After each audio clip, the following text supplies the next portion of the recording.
Governor Kim Reynolds approved a new tax plan on March 1st. How will this so-called flat tax impact Iowa's economy and future tax revenue? We sit down with a pair of economic experts, Ernie Goss and Peter Fisher, on this edition of Iowa Press. Funding for Iowa Press was provided by Friends, the Iowa PBS Foundation, the Associated General Contractors of Iowa, the public's partner in building Iowa's highway, bridge, and municipal utility infrastructure. Fuel Iowa is a voice and a resource for Iowa's fuel industry. Our members offer a diverse range of products, including fuel, grocery, and convenience items. They help keep Iowans on the move in rural and urban communities. Together, we fuel Iowa. Small businesses are the backbone of Iowa's communities, and they are backed by Iowa banks. With advice, loans, and financial services, banks across Iowa are committed to showing small businesses the way to a stronger tomorrow. Learn more at iowabankers.com.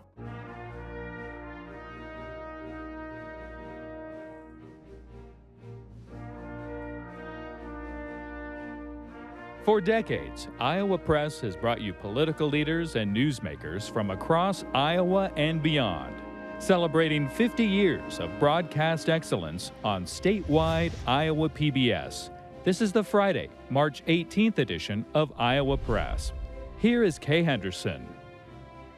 The Federal Reserve was in the news this week responding to inflation. At the state level, a batch of tax policy will be going into effect soon, and our guests this week are here to talk about the economy and economic issues. Peter Fisher is Research Director at Common Good Iowa, and Ernie Goss is a professor at Creighton University. Welcome back to the show, both of you. Thanks. Good to be here. Also joining the conversation are Stephen Gruber-Miller of the Des Moines Register and Erin Murphy of the Gazette in Cedar Rapids. Gentlemen, in a few years, all Iowans will be paying a flat income tax rate of 3.9%. I wanted to get both of your take on that. It was pitched as something that's flat and fair, that everybody pays the same rate. Peter Fisher, will start with you. What will be the ultimate impact of that transition? Well, I think it's important to start with that presumption that flat is fair, and it's also important to look at the overall tax system. If you look at taxes of all kinds in Iowa, income, sales, property taxes, gas taxes, you find that the existing tax system is not flat at all. It's actually somewhat regressive. People at the bottom pay a higher share of their income than people at the top. So the income tax is the only progressive part of it. And when you cut the income tax, particularly when those cuts are targeted very much at the top incomes, that tax becomes much less progressive, and the overall tax system becomes actually less flat. Ernie Goss, how about you?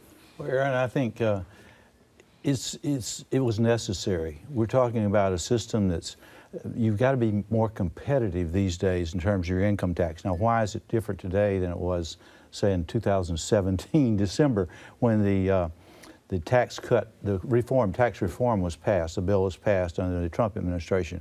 What that did is cap the deductibility of state and local taxes at $10,000, which meant that any high tax states, and I would argue that Iowa is a high tax state, is going to suffer, and suffer they did, with people moving out migrating. And also then you've had a remote working, that now individuals they can work in Des Moines and be in Hawaii, time differences aside. But it is a move to make Iowa more competitive, and I think it absolutely did. Now I think Peter makes a good point about regressivity, but if you really want to do something that reduces regressivity in Iowa, get rid of your casinos. I mean, that's a high tax. That's high taxes on those who make less. Yet, so we don't hear anything about that. What about lotteries in Iowa and Nebraska, and Nebraska's new adoption of casinos as well? I mean, we seem to talk about it only when it comes to income taxes and ignore what it does, in terms of high taxes on the lower income groups. Well, I want to ask about something you said a second ago, which was out-migration. Another part of this tax bill would eliminate taxes on retirement income, 401ks, pensions, things like that. And part of the stated rationale was they want to stop people moving out of Iowa when they retire. I'm curious if you think that the bill will have that effect. It will have some of that effect. In other words, that and people will say, where do you get this, that people respond to incentives? Where do you get this, that people are motivated by increasing their net income, the reduction in taxes? Well, how about the Old Testament? I mean, that's what we're talking about. I mean, that's been around a few years. In other words, individuals do respond to incentives, and if you punish them in terms of taxing their Social Security, they will take the Social Security to another state, Florida perhaps. So it will have, now the question is how much.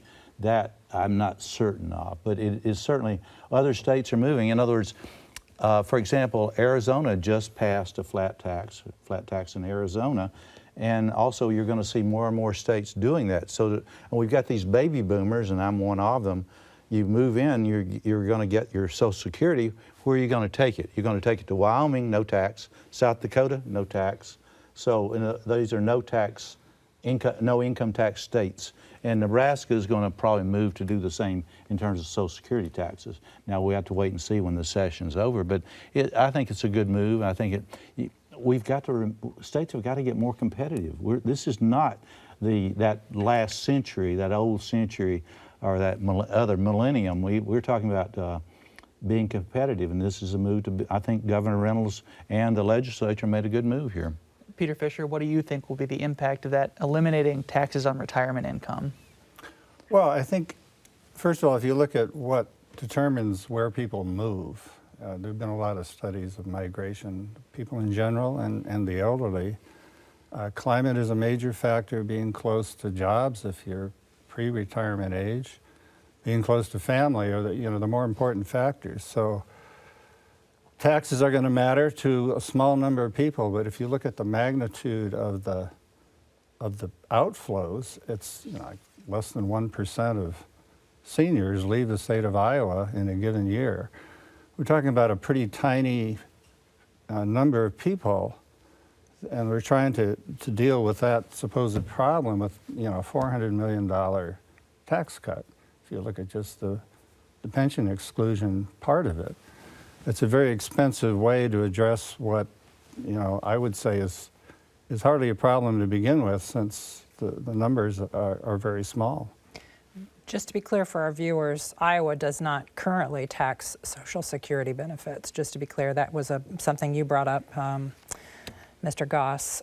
There is a relatively new kind of tax break for retired farmers in that they can receive cash rent payments for the land they own tax-free. Peter Fisher, is there any research on what effect this might have? If there is, I don't know about it. Okay. Yeah. I mean, I think, I suspect that is there because they're proposing let's exempt pension income, retirement plans. And a lot of farmers don't have much. So they said, well, what are you going to do for us? Well, your income in retirement, you move to a nursing home, you're collecting rent from the farmland you still own. So I think that's why they did it. Mr. Goss? Well, this comes from the Federal Reserve of Chicago. Farmland in Iowa increased from January of 2020 to January of 2021 by 30%. So we're talking about some hefty increases, and what's going to happen, of course, is the property taxes on that. And in many cases, you're taxing individuals out of their land in some cases. In other words, farmers are, I'm a little off target here, I understand, but it is that farmers are not in the business of selling their land. They're in the business of farming, and then later on getting rents. And so I'm not familiar with the impact of that issue. But back to the point, this is coming out in my next newsletter. You take the top, now I'm talking back to the income tax, if I can do that, if I may. The top 10 states in the U.S. that have the lowest income tax burdens gained about 1.8 million residents, individuals, workers, between 2017 and 2021. The top 10 income tax states lost about the equivalent. So we're talking about individuals really moving, and they do respond. I disagree with what Peter's saying, that there are obviously there may be more important reasons, but when you're on the margin, 1,000 here and 1,000 there, you're talking about motivating, incentivizing individuals to move out of the great state of Iowa, Nebraska, South Dakota is different, no tax there.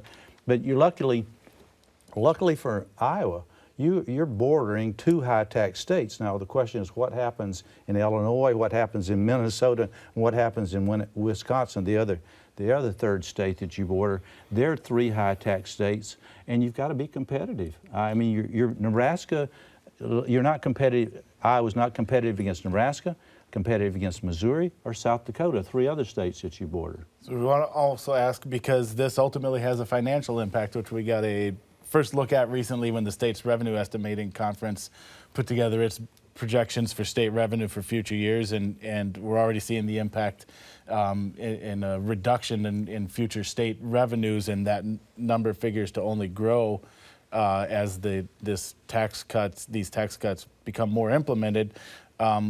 Legislators tell us that it'll be paid for. The state won't have to reduce services as these tax cuts come to full implementation.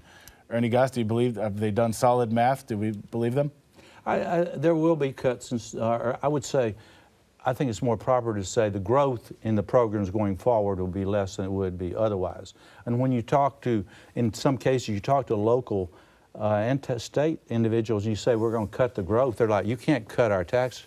We're not talking about cutting the taxes, we're talking about cutting the growth, and that's what we'll see here.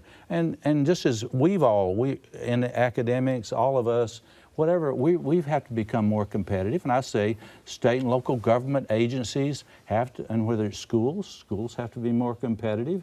The school systems have to be more competitive. By that I mean we can't say there's not any fat to be cut out there. In universities, believe me, there's fat there. And I may be a good example of the fat, I don't know.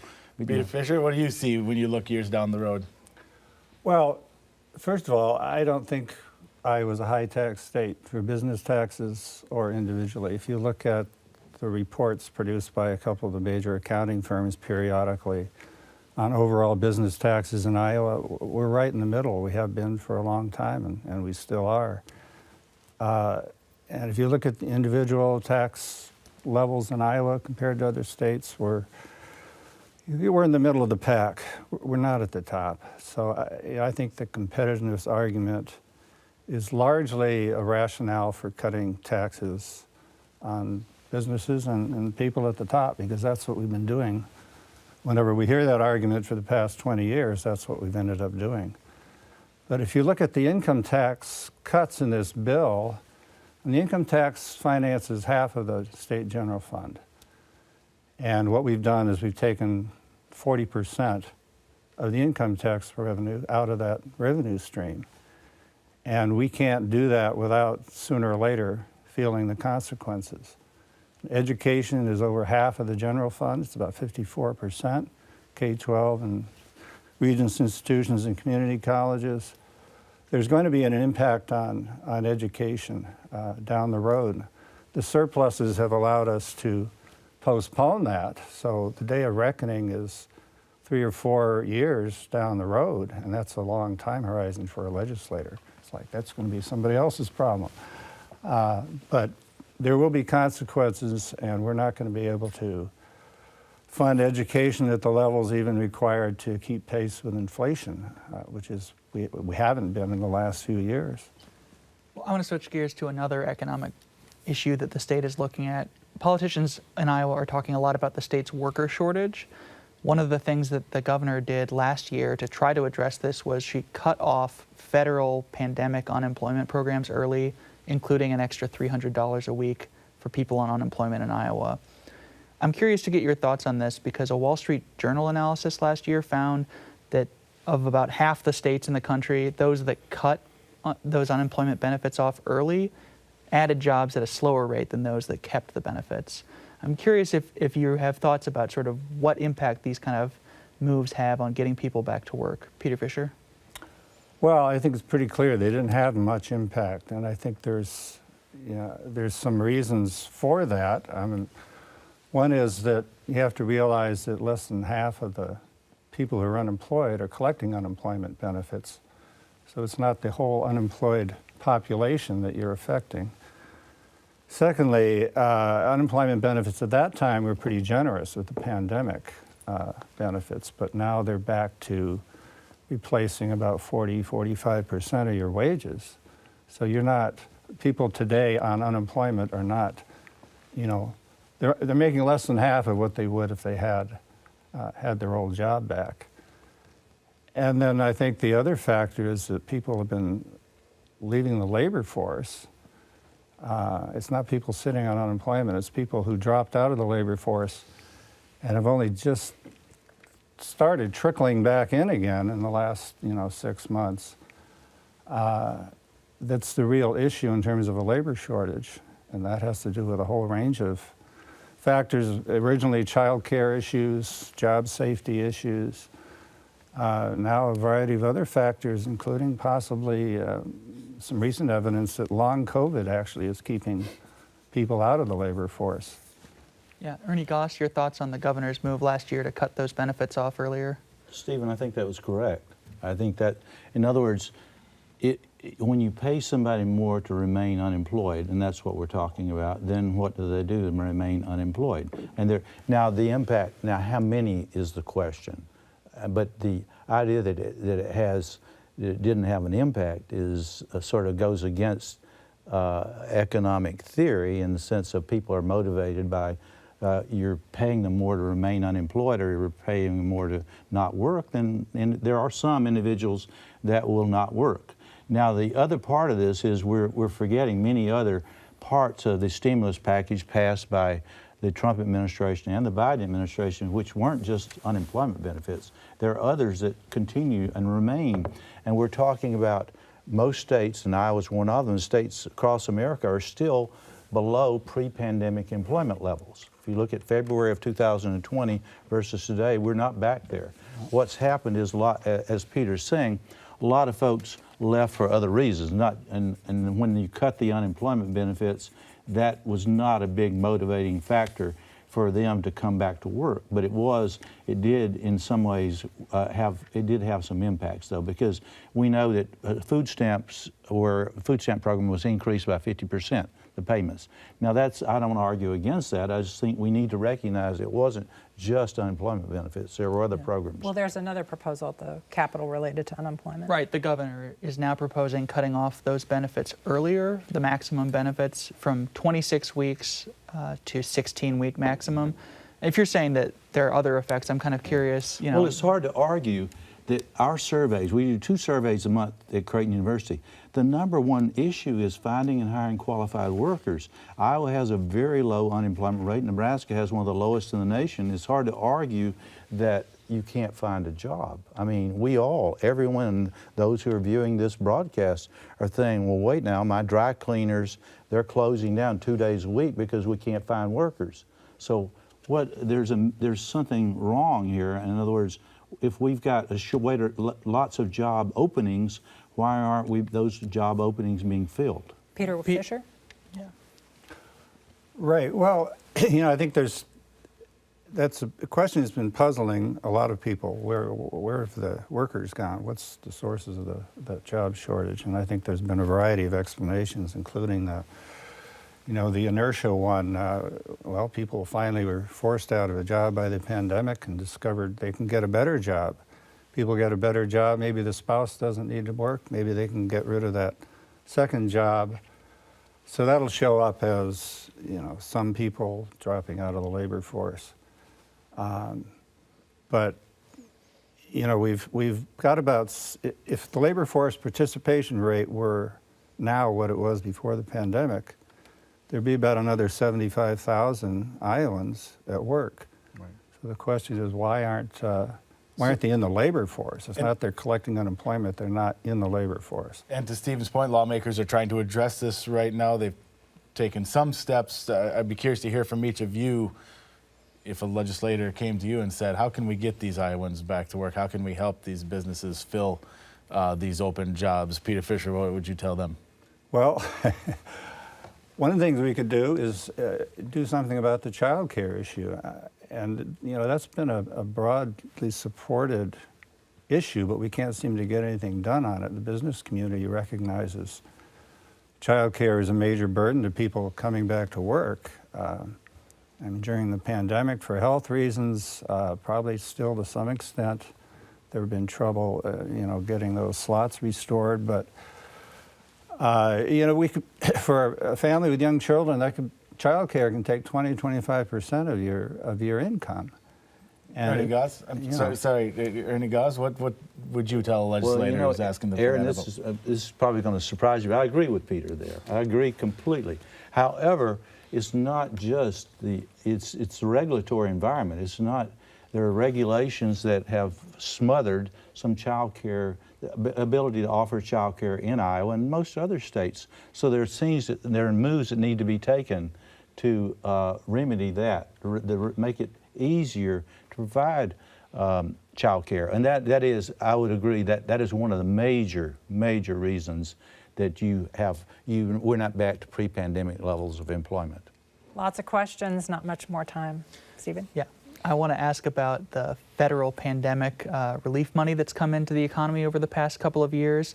Obviously, that's done a lot, right, to sort of shore up. There's been a lot of money circulating through Iowa's system.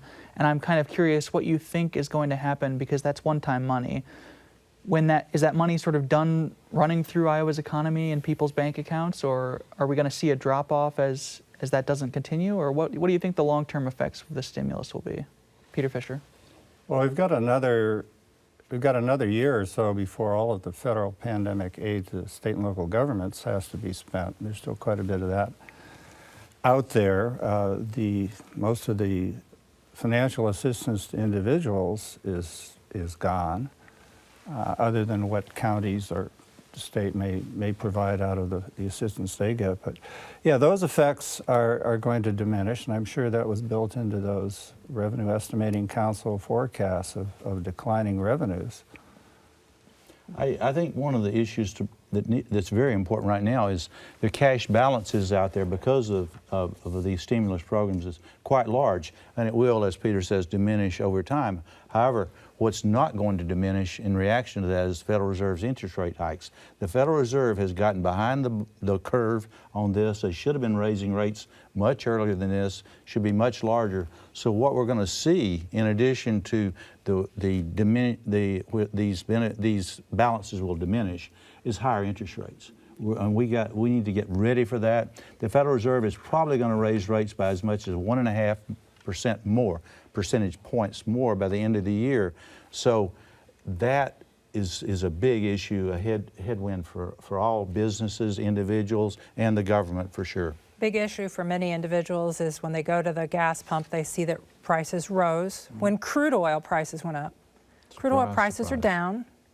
Why aren't gas prices down, Ernie Goss? Well, it's sort of, they do go up faster than they come down, no doubt about it, but they will come down ultimately.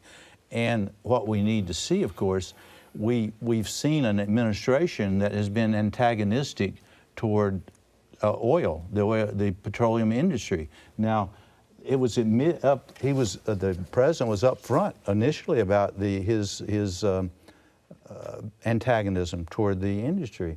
Now he's saying, well, I'm not really. No, he is. And so when you start saying, how can you encourage more drilling, more oil, because that's one of the things we need, when the industry recognizes that's not long run. In other words, get me past the elections of November of this year, 2022, then I'll get back to where I really want to go, which is to stomp out the petroleum industry. That's the stated goal, one of the objectives.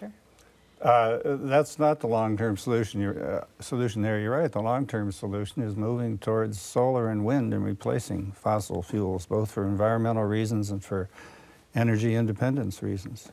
And I'm not denying that, but the idea that we're talking about, what do you talk about base load? I mean, in other words, wind and solar at this point in time are not base load. We saw it in Texas. In other words, you have to have backup right now, so it is somewhat inexpensive, but we do have to move in that direction. I don't deny that. but you don't move in that direction as the administration has done. But today, when I'm filling my tank, do I see price gouging, Peter Fisher? Well, when the worldwide price of crude oil goes up and domestic gasoline producers' costs rise very little, there's some windfall profits for sure, because their costs haven't risen, but they can charge more at the pump because the price of gas is higher, because they can. You didn't call it gouging, though. I didn't call it gouging. I called it windfall profits. Okay, okay. Gouging? And now now Maybe the the same administration is talking about a windfall profits tax, which is completely out. It should not be. In other words, that will not serve the industry, will not serve consumers out there. And if you're talking about this part of the country, we are much bigger users of those products because we don't tend to have as much public transportation. We drive greater distances. So when we pull up to the pumps, it's more expensive in terms of overall usage. So we have a special interest here in that industry, what happens there. My job is to tell you and our viewers that we're out of time for this conversation. Thanks to both of you gentlemen for joining us today. Well, that was quick. That was You can quick. watch Iowa Press episodes at any time at iowapbs.org, or you can join us on Friday nights at 7:30 and on Sundays at noon. For everyone here at Iowa PBS, thanks for watching whenever you do.